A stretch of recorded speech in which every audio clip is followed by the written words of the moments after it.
Nikola Tesla को आज दुनिया इलेक्ट्रिसिटी जनरेशन के हवाले से जानती है, लेकिन उन्होंने कई ऐसी खौफनाक इन्वेंशंस भी की थी जिनके बारे में यकीन लाना काफी मुश्किल है। 1896 में उन्होंने गलती से एक अर्थक्वेक जनरेटर बना डाला था जिसकी साइज इतनी कि वो पॉकेट में भी फिट आ सकता था और नुकसान इतना कि बड़ी से बड़ी बिल्डिंग को भी हिला देता था। इस डिवाइस को उन्होंने अपनी लेबोरेटरी में टेस्ट किया तो पड़ोसियों को लगा कि अर्थक्वेक आ गया है और वो डर के मारे बाहर आ गए। फिर टेस्ला वो डिवाइस लेकर किसी अंडर कंस्ट्रक्शन बिल्डिंग की तलाश में निकल पड़े। रास्ते में उन्हें एक 10 मंजिला बिल्डिंग नजर आई जिसमें वर्कर्स काम कर रहे थे। उन्होंने ये डिवाइस उस बिल्डिंग के स्टील फ्रेम पे लगा दी। थोड़ी ही देर बाद ऊपर से वर्कर्स घबराते और भागते हुए नीचे उतरे कि जैसे कोई अर्थक्वेक आ रहा हो। पुलिस को बुलवा लिया गया, लेकिन टेस्ला ने किसी को बताए बगैर अपनी डिवाइस वापस जेब में डाली और वहां से निकल गए। उनका कहना था कि थोड़ी देर और अगर ये डिवाइस वहां लगी रहती तो पूरी बिल्डिंग जमी बोस हो जाती। ये बात उन्होंने खुद एक इंटरव्यू में कबूल की थी। पर सवाल ये है कि पॉकेट की साइज जितनी डिवाइस अर्थक्वेक कैसे ला सकती है।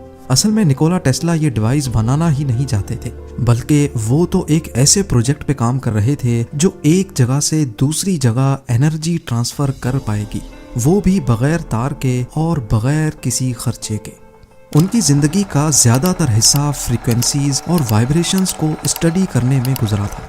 वो इस फील्ड में वो कुछ भी देख और समझ सकते थे जिसको उनके बाद कोई भी उस अंदाज में देख या समझ नहीं पाया। उनका आइडिया था कि वो एक डिवाइस के जरिए एक खास फ्रीक्वेंसी की वाइब्रेशन पैदा करके उसको जमीन में डालेंगे। ये वाइब्रेशंस जमीन में मौजूद पत्थरों से होती हुई किसी दूसरी जगह पर पड़ी रिसीविंग डिवाइस से कैच करवाई जाएंगी, जो उस फ्रीक्वेंसी को डिकोड करके एनर्जी या फिर इलेक्ट्रिकल करंट में कन्वर्ट करेगी। ठीक उसी तरह जैसे कोई साउंड एनर्जी वेव्स की सूरत में ट्रेवल करती है। हमारी दुनिया हर वक्त एक खास फ्रीक्वेंसी पे वाइब्रेट करती है। ये फ्रीक्वेंसी 7.83 हर्ट्ज से लेकर 33.8 हर्ट्ज तक वेरी करती है। टेस्ला का कहना था कि अगर वो इस छोटी सी डिवाइस को अर्थ की वाइब्रेशन पे सेट कर दें तो पूरी दुनिया में तबाहकुन ज़लज़ला भी आ सकता है। लोग इनकी ये बातें सुनकर मजाक बनाया करते थे, लेकिन फिर आखिर वो दिन आ ही गया जब दुनिया ने निकोला टेस्ला को हकीकत में सीरियस लेना शुरू किया। ज़ेम टीवी की वीडियोस में एक बार फिर से खुशामदीद। नाजरीन, हमारी रोजमर्रा की जिंदगी में शायद ही कोई ऐसी चीज है जिसके पीछे निकोला टेस्ला का हाथ नहीं। इलेक्ट्रिसिटी से लेकर दुनिया के किसी भी कोने में बैठे फोन पर बात करने तक, इन सब में निकोला टेस्ला का बहुत बड़ा हाथ रहा है। इनसे पहले इलेक्ट्रिसिटी को एक जगह से दूसरी जगह पहुंचाना बहुत मुश्किल हुआ करता था। हत्ता कि सिर्फ चंद मीटर्स तक इलेक्ट्रिसिटी को पहुंचाया जा सकता था और उसमें भी सिर्फ एक छोटे बल्ब से ज्यादा नहीं चलता था। लेकिन टेस्ला ने ऑल्टरनेटिंग करंट इजाद करके पूरी दुनिया के सामने अपनी काबिलियत को साबित किया। इनकी जिंदगी में यही वो पॉइंट था जब लोगों ने इनको सीरियस लेना शुरू किया, क्योंकि अब वही इलेक्ट्रिसिटी जो पहले डायरेक्ट करंट की फॉर्म में सिर्फ चंद मीटर्स दूर तक पहुंचाई जा सकती थी, उसको एसी पावर में कन्वर्ट करके अब हजारों मील दूर फैक्ट्रीज और इंडस्ट्रीज में भी पहुंचाया जाने लगा। इसके अलावा Tesla hydro electric power system के भी इन्वेंटर थे, जिससे आज अमेरिका की 31% इलेक्ट्रिसिटी और चाइना की 95% इलेक्ट्रिसिटी प्रोड्यूस की जाती है। वो टेस्ला ही थे जिन्होंने दुनिया को वायरलेस कम्युनिकेशन का तोहफा भी दिया। ये तो उनकी वो इन्वेंशंस थी जिनको आज दुनिया इस्तेमाल कर रही है। पर क्या आपको मालूम है कि टेस्ला ने अपनी जिंदगी में 300 से भी ज्यादा चीजें इजाद की थी, पर इनको कैसे भी करके दुनिया के सामने लाने से रोका गया। मसलन ऑल्टरनेटिंग करंट तो उन्होंने बना लिया, लेकिन अब वो चाहते थे कि वायरलेस कम्युनिकेशन की तरह इलेक्ट्रिसिटी को भी पूरी दुनिया में बगैर वायर के ट्रांसपोर्ट किया जाए। उनके पास नॉलेज तो बहुत थी, लेकिन एक चीज की बेइंतहा कमी थी और वो था पैसा। वो अपना ये आइडिया लेकर जेपी मॉर्गन के पास गए। जेपी मॉर्गन को उनका आइडिया पसंद आया और उन्होंने टेस्ला को $1.5 लाख की फंडिंग देने का फैसला किया। इलेक्ट्रिसिटी को बगैर तार के ट्रांसमिट करने के लिए टेस्ला ने न्यूयॉर्क में ही कई एक्सपेरिमेंट्स शुरू कर दिए। इन एक्सपेरिमेंट्स में एक टावर भी था जिसको देखकर लोग काफी खौफजदा होते थे और अक्सर कंप्लेंट्स करते रहते थे। इसीलिए टेस्ला ने अपने एक्सपेरिमेंट्स कोलोराडो में शुरू कर दिए और वहां एक नया 180 फीट लंबा टावर खड़ा किया, जिसमें जरूरत से ज्यादा पैसे लग गए। टेस्ला का मानना था कि वो इस टावर की मदद से अब पूरी दुनिया में वायरलेस इलेक्ट्रिसिटी भेज सकेंगे, और वो भी अर्थ की नेचुरल वाइब्रेशंस को इस्तेमाल करके। जेपी मॉर्गन, जिन्होंने टेस्ला के इस प्रोजेक्ट को फंड किया था, वो इस दौरान इलेक्ट्रिक वायर्स और उसकी इंसुलेशन बनाने वाली फैक्ट्रीज में भी बहुत बड़े इन्वेस्टर थे। इसके अलावा अमेरिका में कई कॉपर माइंस के पीछे भी जेपी मॉर्गन का ही हाथ था। उनको शायद मालूम पड़ चुका था कि टेस्ला अपने एक्सपेरिमेंट में कामयाब हो गए हैं, और अगर ऐसा हो गया तो ये चीज उनके इलेक्ट्रिक वायर्स के बिजनेस को खासा नुकसान पहुंचा सकती है। इसीलिए उन्होंने टेस्ला को मजीद पैसे देने से न सिर्फ इनकार किया, बल्कि दूसरे इन्वेस्टर्स को भी मना किया कि वो टेस्ला के प्रोजेक्ट में इन्वेस्ट ना करें। निकोला टेस्ला करते तो क्या करते, अगले कई सालों तक वो वायरलेस इलेक्ट्रिसिटी का ख्वाब लिए जीते रहे, और जब वो इस दुनिया को छोड़ गए तो अगले 10 सालों तक गवर्नमेंट ने उनकी प्रॉपर्टी पर कब्जा कर रखा था। उनका जितना भी रिसर्च वर्क था वो कई सालों तक सीक्रेट फाइल्स बना रहा, और उसके बाद भी कई लोगों का मानना है कि आज तक टेस्ला की वायरलेस इलेक्ट्रिसिटी का फॉर्मूला पब्लिक नहीं किया गया।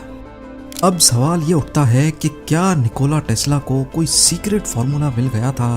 क्या वो वाकई फ्री इलेक्ट्रिसिटी पे काम कर रहे थे?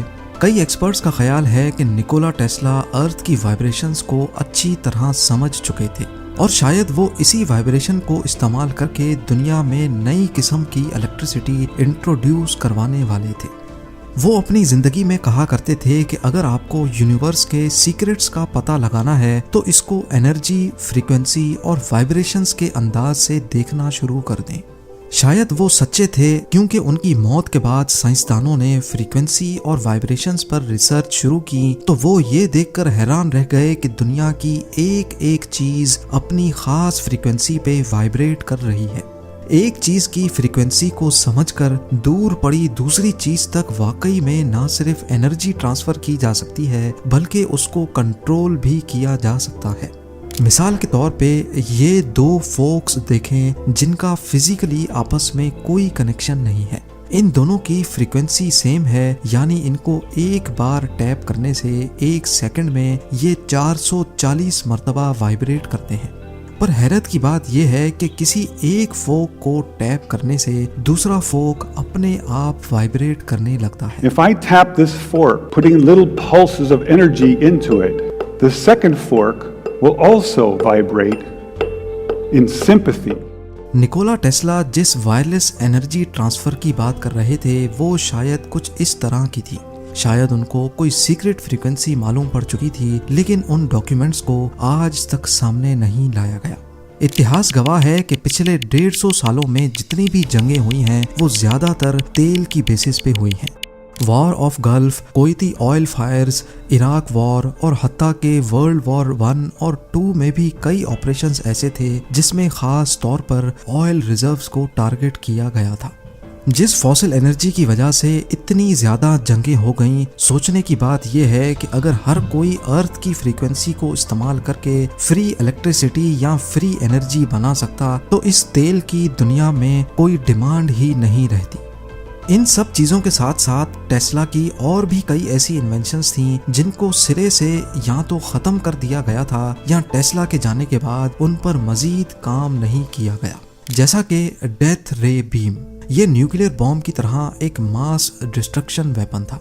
1934 में अपने एक इंटरव्यू में टेस्ला ने बताया कि ये वेपन हजारों मील दूर तक लाखों लोगों की जान ले सकता है, या जहां तक अर्थ की कर्व हमें इजाजत दे। ये टेस्ला का एक नया इलेक्ट्रिक वेपन था जो 50 मिलियन वोल्ट्स पैदा कर सकता था। अंदाजे के लिए समझ लें कि आसमानी बिजली गिरने में जितने वोल्ट्स होते हैं ये वेपन उससे 166 टाइम्स ज्यादा वोल्ट्स पैदा कर सकता था। इसके अलावा टेस्ला ने थॉट कैमरा का आइडिया भी दिया था। जिस तरह एक कैमरा वो सब कैप्चर कर सकता है जो हमारी आंखें देख सकती हैं, इसी तरह टेस्ला का आइडिया था कि हमारे ख्यालात को भी फोटोग्राफ किया जा सकता है, जिससे इंसान जो कुछ भी सोच रहा होगा उसकी फोटो बनकर सामने आ जाएगी। उनके इस थॉट कैमरा ने कभी अमली शक्ल तो इख्तियार नहीं की, लेकिन उनके इस आइडिया से इंस्पायर होकर 1895 में एक्सरे इन्वेंट हुआ था। निकोला टेस्ला एक ऐसे साइंटिस्ट और इंजीनियर रहे हैं जिन्होंने कभी भी पैसे के लिए काम नहीं किया। वो चाहते तो शायद अपनी इन्वेंशन से बहुत पैसा कमा सकते थे, दूसरों की तरह अपने पेटेंट्स को कैश भी कर सकते थे, लेकिन जब उनकी मौत हुई तो उनके पास इतने पैसे भी नहीं थे जिससे उनके होटल बिल को क्लियर करवाया जा सके। उनकी मौत भी आज तक एक मिस्ट्री बनी हुई है। 7 जनवरी 1943 को उनके होटल रूम से उनकी डेड बॉडी मिली। ऑफिशियल्स का कहना है कि ये एक नेचुरल मौत थी, पर लोगों की एक बहुत बड़ी तादाद समझती है कि निकोला टेस्ला को मारा गया था।